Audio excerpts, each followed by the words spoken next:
Coaching as Benevolence, a podcast for people who are curious about using coaching for self-development. I'm Eryn with Roots and Wings Grief and Loss Coaching. And I'm L'Shawn with Michelle Sage Place Positive Intelligence Coaching.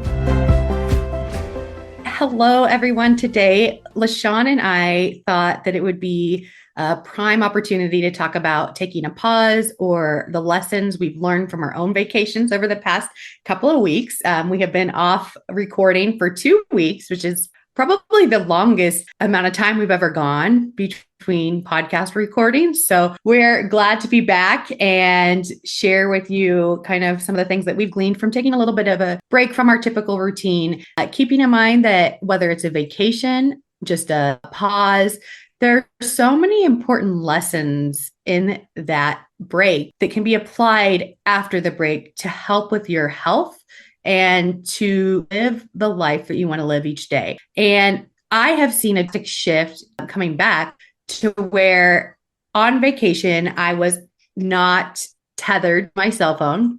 And that was one of the most healing things over the past week when I was on vacation. Helped me unwind, helped me root back into who I am.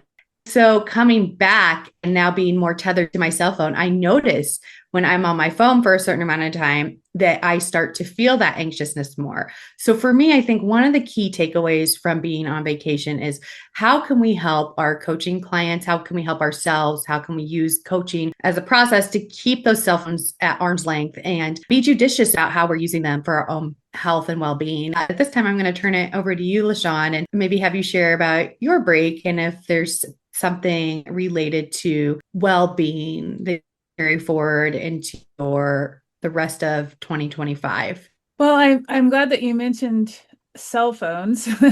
I think that over my short break, it was about 4 days, I did do my best to keep the cell phone off and not worry too much about the cell phone and not be, as you mentioned, tethered to the cell phone. So that really helped with peace of mind and also just being present and engaged with the family and having, quality time. So I think that's a big part of taking a break, whether, like you said, Eryn, whether it's a day off or it's a couple days or a week or 2 weeks or whatever. Whenever you take a break from routine, it gives you a chance to pause and to sometimes reflect and to just have moments where you're present and where you're engaged in the moment and not worried about, your to-do list and not worried about what's happening outside of where you are in the moment.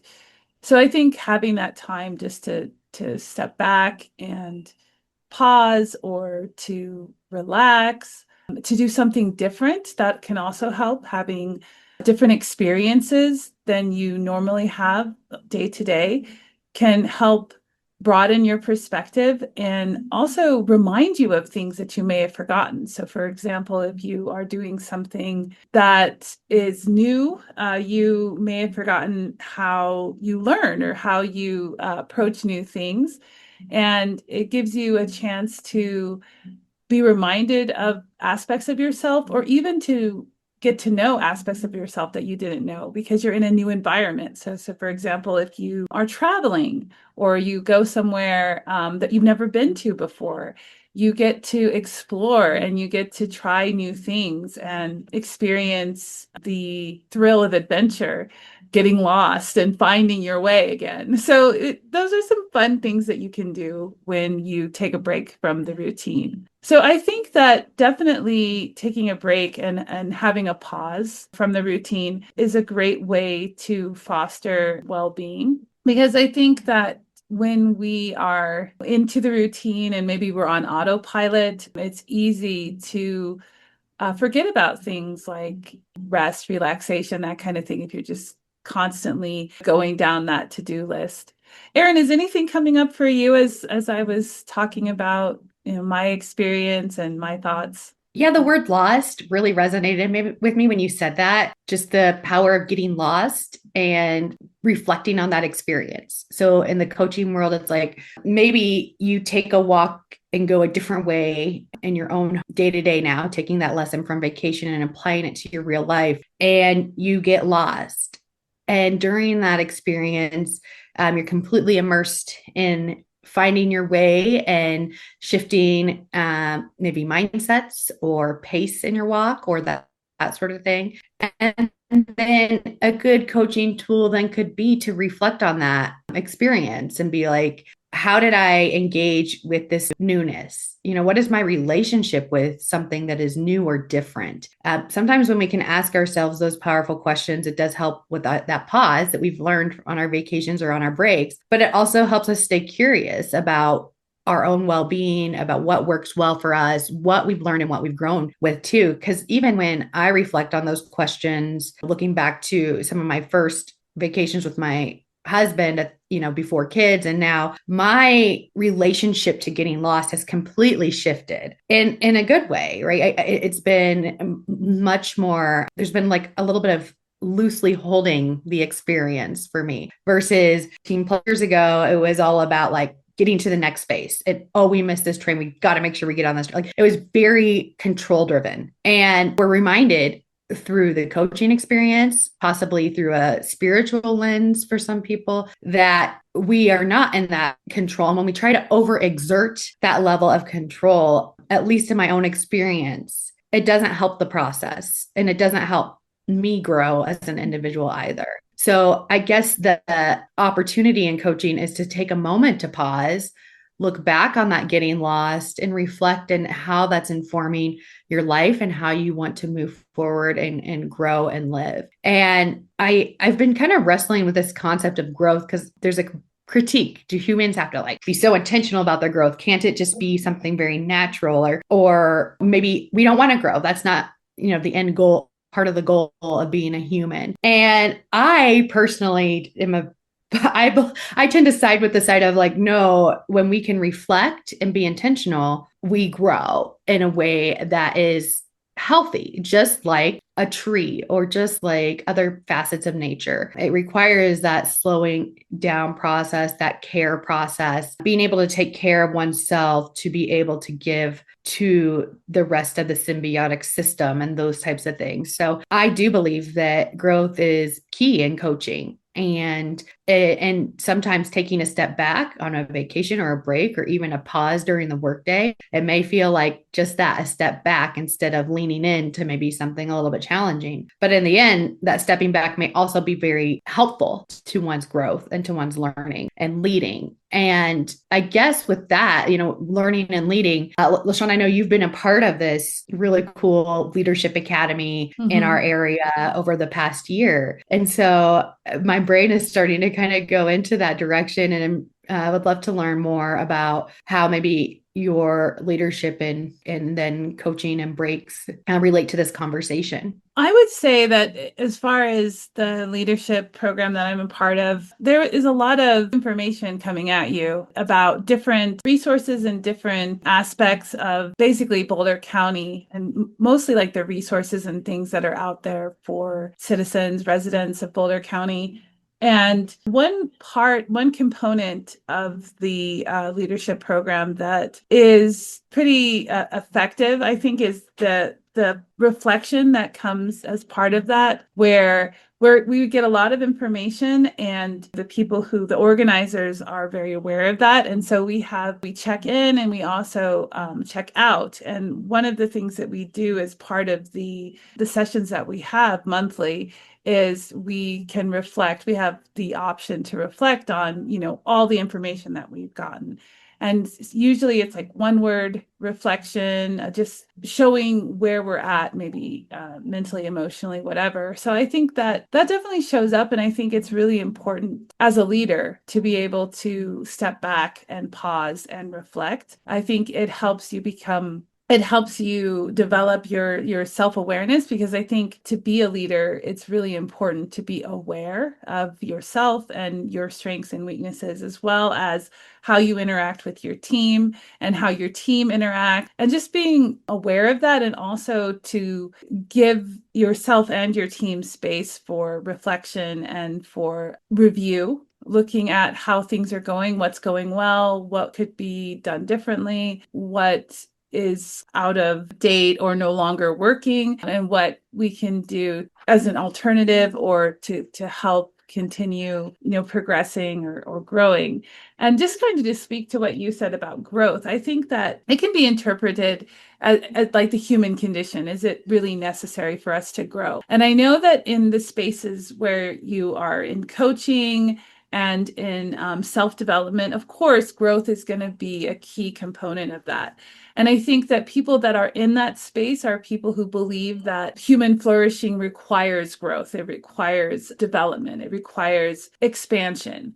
And so there is that, I think, just by nature of working with a coach or being in the coaching space, I think there is an underlying belief or premise that growth is a value that's something we want to attain, that we want to focus on our development, and that we're in a space and we want to maybe go to another space, or we want to deepen our knowledge of that space, or we want to explore. So I think that those are part of the coaching space, I think. And so, and that's not to say that that's part of all spaces, all, it's just a part of the coaching space. And I think that growth development, Eryn, we've talked about the growth zone and what it means to live in the growth zone and to be in the growth zone and how that feels and what that's like. And not just growth zone, but we've also looked at zones where growth might not be as successful, for example, or growth might be hindered, I should say, where we're in a fear mode. If we're in a fear mode, then we're really focusing on the risks and we're focusing on dangers and that kind of thing. But when we're in a mode of curiosity and when we're in a mode of love and joy, then it's easier for us to look at things differently and to expand our perspective and get lost, as you were saying before, Eryn. And then that brings us back to the idea of control as well. I think when we're in fear mode, we really are focusing on power and control because we want to mitigate whatever harmful circumstances we might be in. So if we're in fear mode, most people might be hypervigilant, or they might be wanting to avoid. So they're like really wanting to avoid things because they believe that by avoiding, they're somehow able to control the outcome. And so that's where I think is where fear comes in, and where control comes in, because when we're in fear mode, we're like focusing on the outcome, and almost always it's going to be an outcome that we are not wanting. It's an outcome that we would rather not have. So we're either going to try to control all the variables and exert as much energy as we can to making an outcome that's going to be more satisfactory or less painful than if we just kind of take a deep breath and let go and just observe and turn off our brain, because that's one of the things that our brain does. It tends to lie to us. And so when we are able to take that respite, or we're able to take that pause, or we're able to step out of those racing thoughts and all the scenarios, all the things that could go wrong, if we can go out of that and say, okay, this is my brain protecting me and thinking about all the things that could go wrong, but I'm going to take a pause and I'm going to put some distance between myself and the situation. And I'm going to really look at what's here. And I'm going to look at this with an objective mind. And I'm going to say, okay, what do I see? What do I observe, rather than what am I interpreting? So I think that can be one advantage of rest. And that's one advantage of stepping out of the routine, is looking at something differently and letting go of that sense of needing to control the outcome. And rather than try to control the outcome, really focusing on what is happening in the present and what tools are available, what resources are available. Can you ask for help? Just taking stock of what's available and what's possible, rather than getting locked into, I've got to stop this outcome from happening, or I've got to make this happen. What are your thoughts, Eryn? I was just kind of shaking my head, yes, the entire time as I was listening to where you started from with this like place of curiosity and love and joy as a place of discovery and kind of the different place than fear-based thinking and being. And I guess as you continued to talk about that and the fear aspect and talk about how a lot of that is the brain and in the mind, I could really feel like the vacation aspect of me going back to that curiosity and love. And it's all the mind is a bit suspended. It's this whole body, right?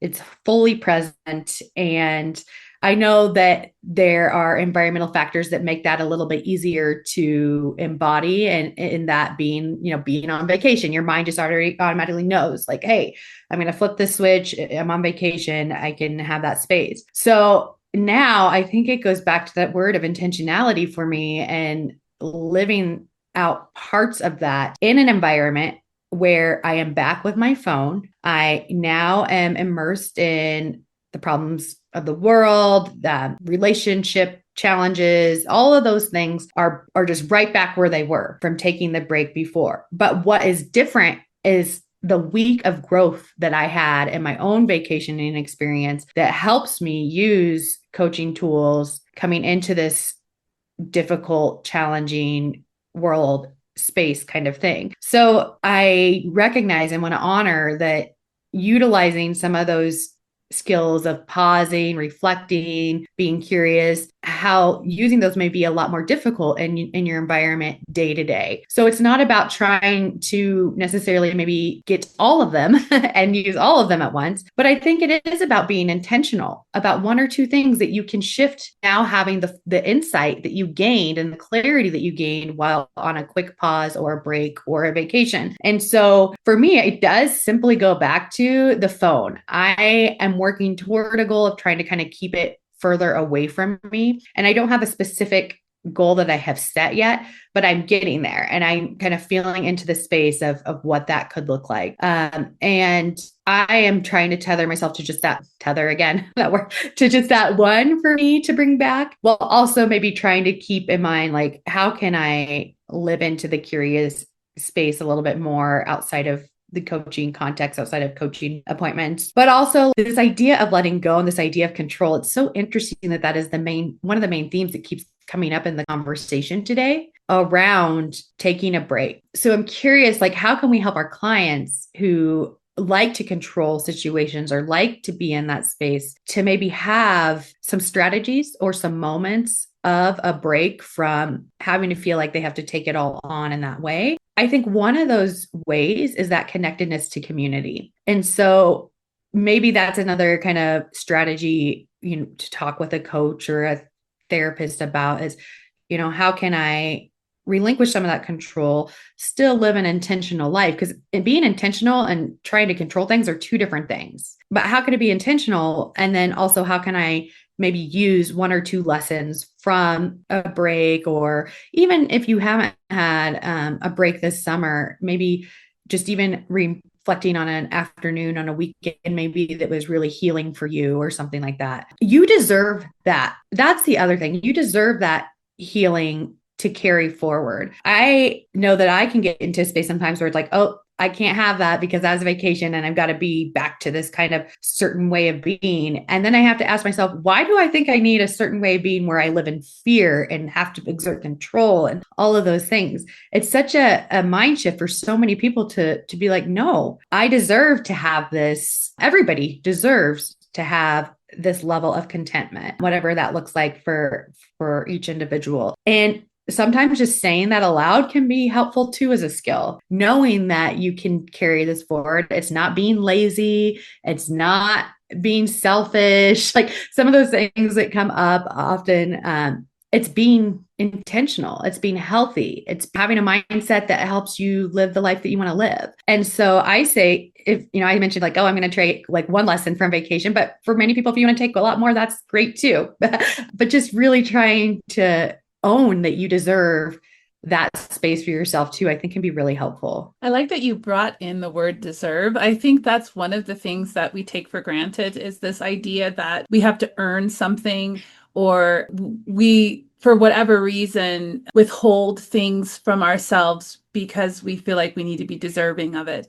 But I love that you brought in the idea of deserve, because I think that could be something if we have this kind of unspoken belief that certain things are, we are not deserving of certain things, or certain things are out of our reach, or certain things are not for us. For example, like taking a break. Some people won't take, their pay time off because they feel a certain way about taking time off work, or people who will go to work sick even though they can take sick leave or whatever, but for whatever reason they're not allowing themselves that, or they're not feeling deserving of that. And I think that's a really important thing to keep in mind when we are looking at vacation and we're looking at those type of things, because that's sending the message to ourselves that we deserve a break, we deserve respite, we deserve a pause, even if it's not like a 4-day, 5-day, 10-day vacation. It could just be taking an afternoon where you turn off your phone, or you put it in the other room, or you go for a walk and you don't have anything with you. That's going to allow you to stay present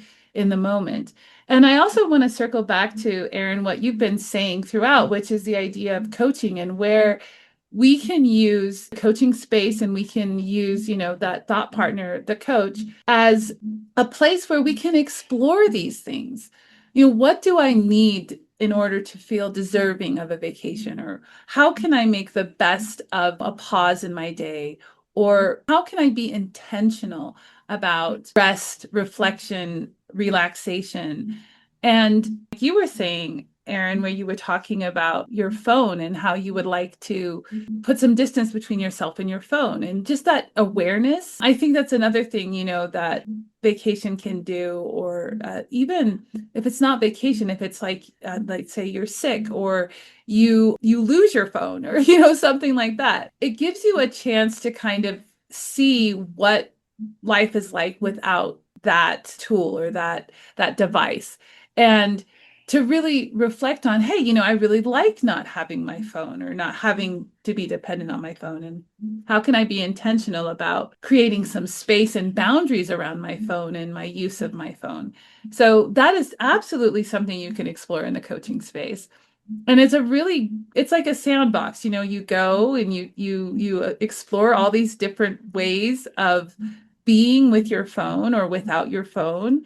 And then you have your coach that you can partner with, and you can brainstorm ideas, and then you can try different things and come back and reflect and see what works, what didn't work, because it is a personal thing. And having that thought partner in the coach to partner with you and look and explore this new way of being, and see if that fits and doesn't fit, and talk about and explore ways that you can become accustomed to the discomfort of change and the discomfort of looking at something differently. So those are some things that have come to mind just in this conversation that we've had about vacation, about a rest, relaxation, and what benefits that has for our well-being, and just helping us understand ourselves better and maybe try new things. Any other thoughts coming up for you, Eryn? So when you said the discomfort of change, it also, like, my brain latched onto that as the paradox of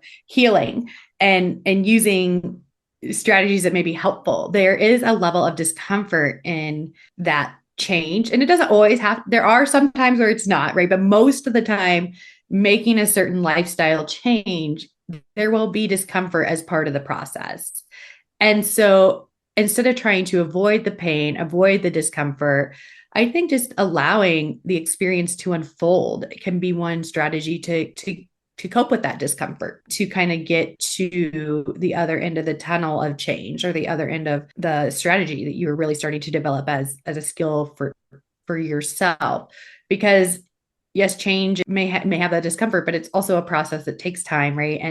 And it takes a lot of back and forth. It's not linear, and just like anything in life, and it takes trial and error. And so when you're talking about the coach of like being in the sandbox with you and being a thought partner with you, I think that's what's so invaluable to the coaching experience, because you go back to the next coaching session, you say how you employed something, how it worked, how it didn't work, and you continue to build from there. So it is such an iterative process that focuses on strategies too, which I think is really cool. And then something else that came up for me was my own discomfort of does the coaching process always have to be so strategies based, right? Because sometimes I feel like we always need strategies. And sometimes we're in a process or space of just exploring that way of being and just exploring and not just simply exploring the way of being of where we're at in the process. And maybe we aren't ready to try something new. And as a coach, I have to be very mindful of allowing that space to unfold, simply because coaching as a profession is a very solution focused role, right? A very solution focused thought partnership role too. So I think what's uncomfortable sometimes for the coach on the coaching side is that sitting with the unknown and letting the process unfold, asking questions that really way of being and purpose and values before getting more into some strategies can be helpful. And they vacillate too, right? As a coach, sometimes we go from way of being to strategies back and forth. It's all such a unique process, hyper individualized with the client, and it's a creative process. So when you mention the sandbox again, that creative process that the coach creates the space for the client to engage creatively, I think that is one of the powerful things about coaching that really opens up one's whole being to a new creative way of thinking and feeling and being in the world. So I like that piece too. And then feel like I had one other piece. Oh, one other thing that came up for me, and this is kind of a out of the loop, not as aligned as the other two. When Angel was on our podcast, Angel Sanchez came on and talked about some really important things. But when he was on our podcast, he mentioned, each generation's needs and solutions are going to be different than the prior generation. So my brain started to go to this space of like thinking during this conversation, a lot of the kind of more senior generations, they maybe had like a dial up phone in their home or something. And so their type of strategy for coping, just for example, around a phone might be quite a bit different. Now, obviously, cell phones have inundated all populations. And so now it's a thing for everybody. But just a reminder that if you are in a more senior age bracket, to hold that space of compassion and understanding for the younger generations who are coming up in a very different world than you came up in. And so what you worked for you may not work for them. And I think the other lesson of kind of the vacation and the intergenerational aspect of things, right? Like when you go on a break or just simply take time to observe all the different types of generations and people and wildlife on a beach, for example, and you see the interaction being something to really witness and learn from with people of all different ages on the beach. You'll see maybe a grandparent with a 4-year-old, or we sat next to a couple on the beach who were probably in their early 20s and they were like very much in love. I mean, you can just tell. And so like you see all the different facets of the various generations too, but it's nice to see that in spaces where there's simply just play involved. And so that is something I suggest to maybe some of the more senior generations to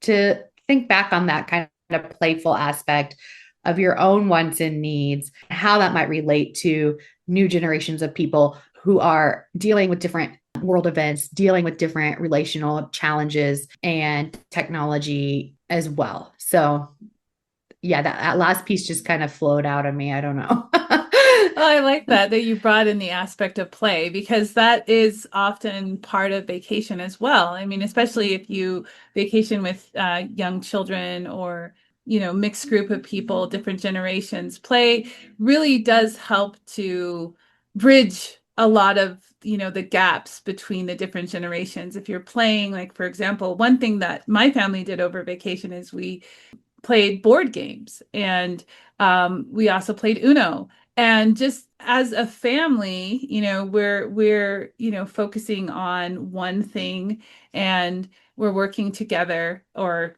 competing as well. So you can kind of see different aspects of yourself and the people in your life through play. So I appreciate that you brought in that aspect of play, and how it can help you understand the other generation, or other people that may be approaching life differently, experiencing life differently, and who are probably coming at a similar situation differently. And so play can be a great way for us to explore the different perspectives, how people are approaching a similar situation. We're going to approach situations differently. And I think that play also introduces that curiosity piece that we talk about a lot. It introduces a light, buoyant, fun atmosphere when we're in the mode of play. So playfulness is a great way to get to know other people, and to expand our perspectives, and to practice our empathy, and imagine what it's like to be a teenager who's attached to their phone and can't put it down for a second. Rather than being judgmental or critical of that, just being kind of curious about that and playful with it. Maybe even be like over exaggerated or something, or make a joke of it, just to kind of get an idea of what it's like to be attached to your phone or not attached to your phone. So we are getting very close to the coaching nugget of wisdom. And I would say, I would invite our listeners to look at vacations and time of pause, just like we did in this episode. What are some lessons that you can find in your own vacations, or times of reflection, or pause, or rest? Eryn. I really like that. And I think just to add to that next layer of that piece is how people can be okay with the messiness and the challenges of implementing something a little bit different in your schedule, because our brain wants us to do the same thing. So when we try to shake it up, right, it's going to be a bit of a different challenge for us. So maybe engage that challenge with a level of playfulness and self-compassion and empathy for yourself as well. Thanks for joining us for Coaching as Benevolence. I'm L'Shawn with Mayshell's Sage Place, Positive Intelligence Coaching. And I'm Eryn with Roots and Wings, Grief and Loss Coaching. Have a benevolent day.